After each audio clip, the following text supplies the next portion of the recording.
नमस्कार दोस्तों, मैं हूं आपका दोस्त और होस्ट आरजे सौरभ और आप सुनना शुरू कर चुके हैं शो बुरांश वाली सुबह 88.4 एफएम पंचशूल पल्स पर हिल से दिल तक। साथियों, आज हम लेकर के आए हैं आपके लिए एक बहुत ही रोचक और ऐतिहासिक कार्यक्रम, ट्रेवल्स ऑफ बॉर्डर ट्रेड्स। ये कहानी है हमारे अपने शौका और जोहरी व्यापारियों की, जो सदियों तक हिमालय के कठिन रास्तों से भारत और तिब्बत को जोड़ते रहे। ये सिर्फ व्यापार की ही बात नहीं है साथियों, बल्कि धर्म, संस्कृति और एक गहरी लोक परंपरा की भी कहानी है। तो इस विषय पर चर्चा करने के लिए हमारे साथ भारतीय सेना से एक बहुत ही खास मेहमान मौजूद हैं, कैप्टन अरुण जय सर। नमस्कार, आपका बहुत बहुत स्वागत है एफएम पंचशूल पल्स में। मैं आपका धन्यवाद करता हूं मुझे यहाँ बुलाने के लिए। Thank you sir. सबसे पहले हमारे सुनने वालों के लिए ये समझना जरूरी है कि शौका व्यापारी कौन थे। क्या आप इसके बारे में थोड़ा रोशनी डालेंगे? शौका या जौहरी व्यापारी असली में पिथौरागढ़, धारचूला और मुनस्यारी के रहने वाले लोग थे। ये लोग तिब्बत के लोगों, जिन्हें ये हुनिया मित्र कहते थे, पुराने समय से ट्रेड करते आए हैं। उनका व्यापार बार्टर सिस्टम पर था। तिब्बत से वो नमक, वुल और बोरेक्स लाते थे और वापस उन्हें भारत से अनाज, गुड़, कपड़ा, मसाले और रोजमर्रा की चीजें मिलती थी। हर परिवार में कोई न कोई व्यापारी होता था और उनका जीवन यात्रा कारवां और हिमालय के रास्तों से जुड़ा होता था। बहुत ही रोचक है सर ये तो।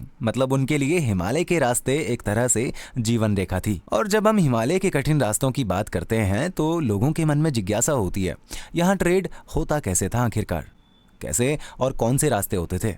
क्या ये मुमकिन था? और अगर मुमकिन था तो उन दिनों किन कठिनाइयों का सामना करना पड़ता था? सबसे महत्वपूर्ण रास्ता था लिपुलेख पास, जो गुंजी और काला पानी से होकर तिब्बत तक जाता था। कारवां में खच्चर, घोड़े और बकरियां होती थी। उनके गले में घंटी बजती रहती थी। यह एक अलग ही सुर बन जाता था। लेकिन यह सफर बहुत ही खतरनाक होता था। बर्फानी तूफान, एवलांचेस, पहाड़ी डाकू और कठिन मौसम, हर कदम मौत का खतरा होता था। लेकिन फिर भी यह लोग अपना सफर जारी रखते थे, क्योंकि उनके जीवन का आधार ही यह व्यापार था। क्या हिमालय के रास्ते सिर्फ व्यापार तक सीमित थे या इनका कुछ धार्मिक महत्व भी था? क्या इसके बारे में सर आप कुछ बता सकते हैं? जी हाँ, यह वही रास्ते थे जिनसे कैलाश मानसरोवर यात्रा होती थी। व्यापारी और यात्री दोनों एक ही रास्ते से जाते थे। रास्ते में काली माता मंदिर था, जो हर व्यापारी और यात्री के लिए शक्ति का प्रतीक था। और लिपुलेख से कैलाश पर्वत का दर्शन एक अद्भुत अनुभव होता था। एक तरफ ट्रेड होता था, दूसरी तरफ भक्ति। यह दोनों एक साथ साथ चलती, इसीलिए यह सफर व्यवसाय के साथ साथ एक आध्यात्मिक यात्रा भी बन जाता था। 1962 के बाद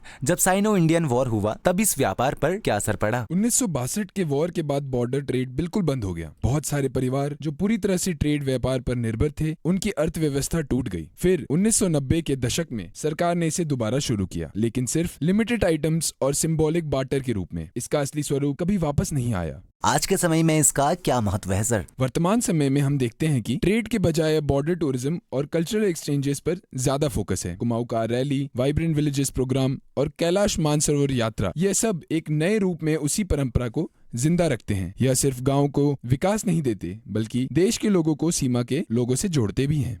thank you sir. Panchshul pulse की टीम और हमारे सभी लिसनर्स की तरफ से आपका बहुत बहुत धन्यवाद। आपने हमें और हमारे लिसनर्स को पंचशूल पल्स के माध्यम से बहुत ही सरल तरीके से समझाया कि शौका व्यापारी कौन थे, उनके व्यापार की कहानी, जो बताती हैं कि हिमालय के रास्ते सिर्फ पत्थर और बर्फ के नहीं, बल्कि इतिहास और धर्म दोस्ती से भी भरे हैं। हमारे ये व्यापारी सिर्फ सामग्री नहीं, बल्कि संस्कृति और विकास भी लेकर चलते थे। ये इस बात का भी प्रतीक है कि जब हम आज भी आदि कैलाश के दर्शन करने जाते हैं या बॉर्डर विलेजेस में घूमते हैं, तो उनकी कहानियों की गूंज हमें सुनाई देती है। धन्यवाद। जय हिंद।